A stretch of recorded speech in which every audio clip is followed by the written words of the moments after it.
We're going to be talking about some things that might be foreign to some of you folks. You're going to hear me use words like security and cloud and services and hardware in multiple sentences and multiple combinations. Cloud computing is something that is of keen interest to ARC because we think it's a differentiator that's going to help your organizations. So first of all, I just want to preface this meeting. I'm going to talk about the subject as how ARC has defined this for about 10 minutes. And then you're going to hear from two experts who are actually delivering solutions to their business leveraging cloud computing solutions. So first of all, I want to say that there's hardware and there's software. And many of you are from factory or plant automation on the discrete side, or you're making products in the consumer packaging goods business, or you're boiling oil or distributing chemicals through your businesses. So we have automation that does a really good job of bringing in field sensors and allowing that real-time automation to take place. So that hardware is very robust. We've made improvements to bus technologies or wireless technologies, and all of these things allow us to really focus on the things that we think are going to generate a lot of value. So some key questions that many of you are probably being asked, and that is, how will your business be in the driver's seat, and how will you create value? So those are key questions when we think about technologies, because of course we don't do technology for the sake of technology. This is about creating value for your business. And the answer, and one possible answer is that software is eating the world. And this is a popular quote. So this is Mark Anderson, a Silicon Valley executive and visionary.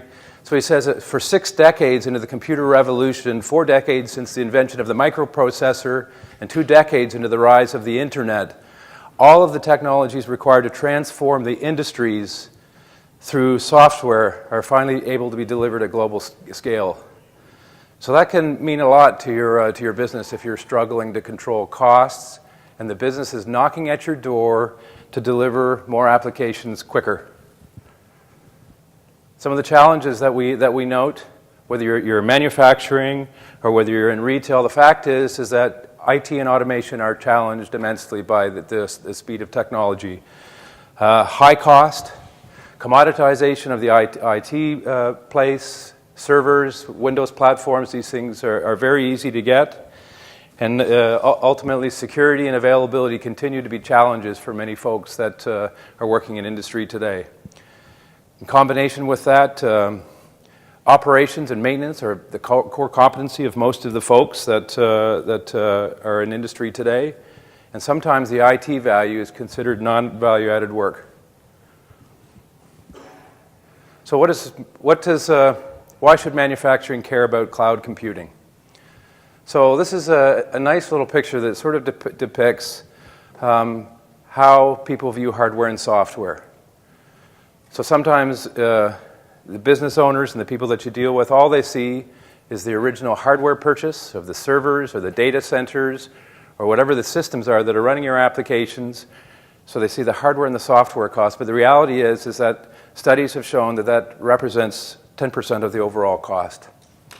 So everything from networks, availability, facilities, IT, labor, data center, power and cooling, HVAC requirements, disaster recovery and backups, these are all things that contribute to the load, and most of the load goes unnoticed and unseen by the business.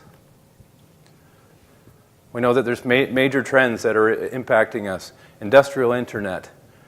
Internet is widely available and accessible. Most of us have got handheld devices and we're connected to the internet at all times. The internet outages are not typical wherever we go today. We know that consumer devices have become easy to purchase and install and configure and get us running in our daily lives and our professional lives. And the expectations from the folks that use these, we notice that there's a new generation that's very tech savvy and they pick up on these things really quick. So these are all things that are impacting manufacturing today. Big data and analytics, we're storing more and more data, but there's more and more of a push to actually do something unique and create value with the data.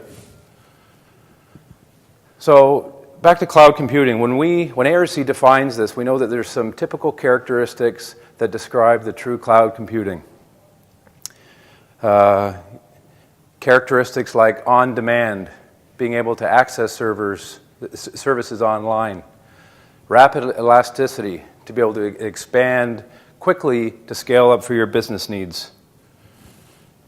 Things like usage-based, you only pay for what you use. So back in the old days, you would buy servers and data centers and scale them up, and you may not have applications to run them. And a managed service. So the other part of cloud computing is the ability to generate services and focus on operations. And these are multi-tenant and single-tenant applications. But the most important thing that we see will differentiate this is the economics. So true cloud computing is delivered at the scale that's very difficult for most owner-operators or end users to compete with. So we really see cloud computing as an enabler to do many things like analytics and run your business. So this is about doing more things, doing things faster to support your companies. So this is a little bit of detail into how we define cloud computing. And if you look at the left-hand, if you look over on the left, so this is your data center. And back to that iceberg drawing that I showed earlier, you have your application architecture, your data architecture, your runtime environment, the middleware to pull things together, managing the operating systems, virtualizations, backup storage. Those are all things that you do today. On the right-hand side is cloud services. And these are both public and private. You basically start building your applications in the cloud center. You don't manage any of the things. Your vendor is managing those on your behalf. ARC has been studying this for 3 or 4 years to determine what's the impact on manufacturing. And the common themes that we see is that nobody is being pushed to the cloud. All of the providers that make and deploy software in manufacturing, the question is simple.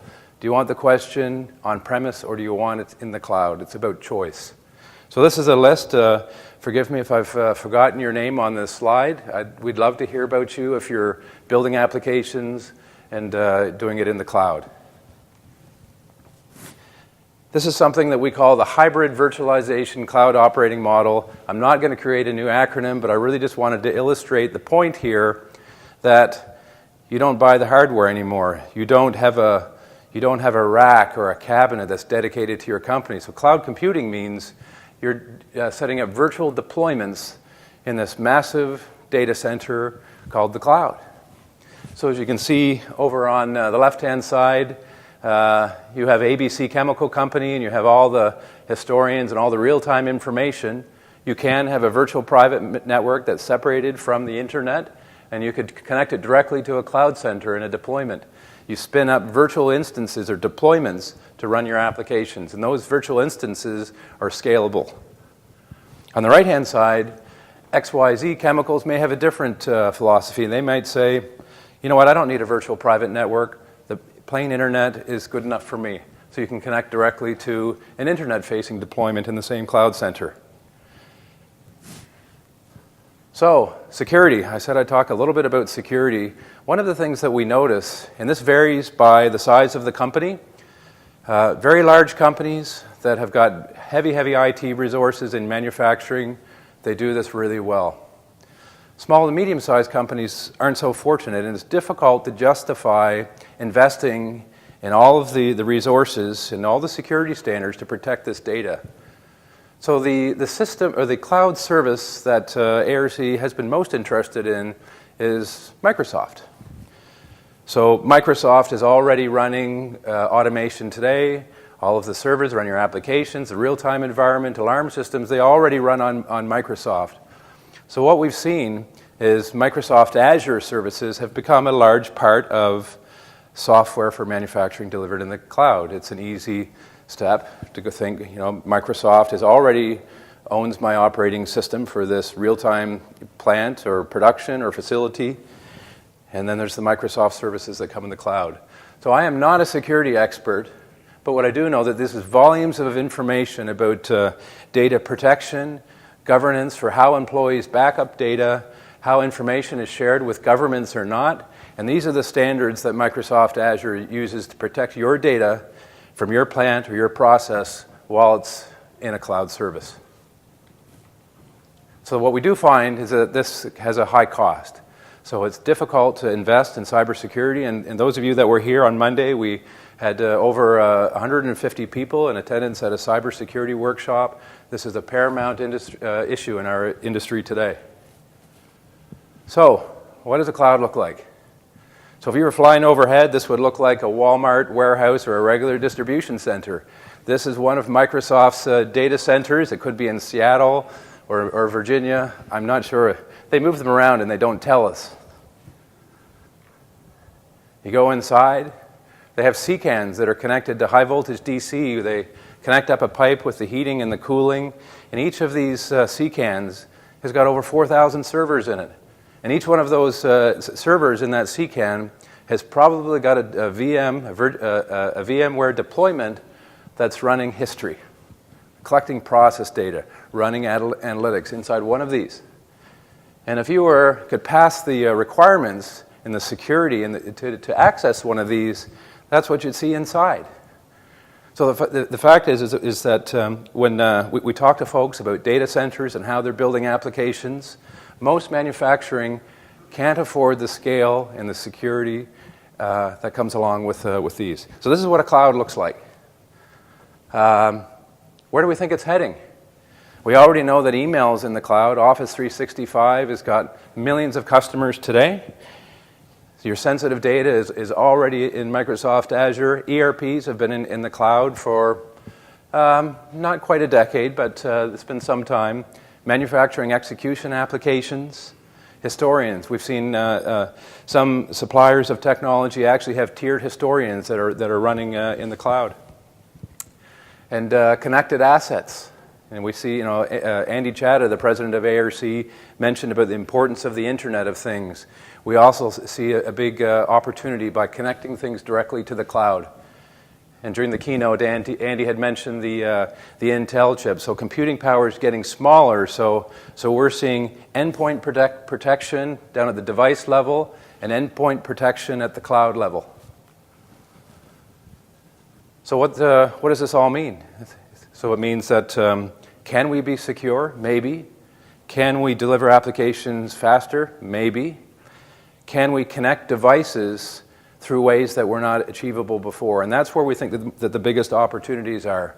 The old way to do it is plant operations on XYZ company here. All the servers were on site or someplace really close, through a virtual private network and fiber optics and cables that they owned. Right? We think that this is going to change because there's a lot of really expensive assets over here that don't get maintained. So whether it's some production line or you're generating paper or some type of a process, there's $1 million assets that are being, the type of maintenance they get is reactive and break fix. So the idea is we think these devices over here can be connected quicker and cost effectively to analytics programs so people can start doing things and we can start changing behaviors. So in a nutshell, we see that the old model for software is to run it on premise. You capitalize all of the information, you pay for the application and get your system integrators to do the installation.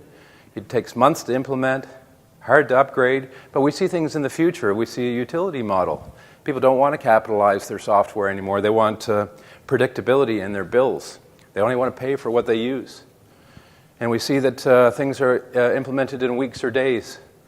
Some folks that we've talked to about this idea of the cloud, and if the infrastructure was ready on the right version, why couldn't we start implementing tomorrow? You spin up that virtual environment, you get the service level agreement with your cloud service provider running, and you just do it. So these are the questions that ARC has been researching, but what we'd like to do is we'd really like to hear from some experts.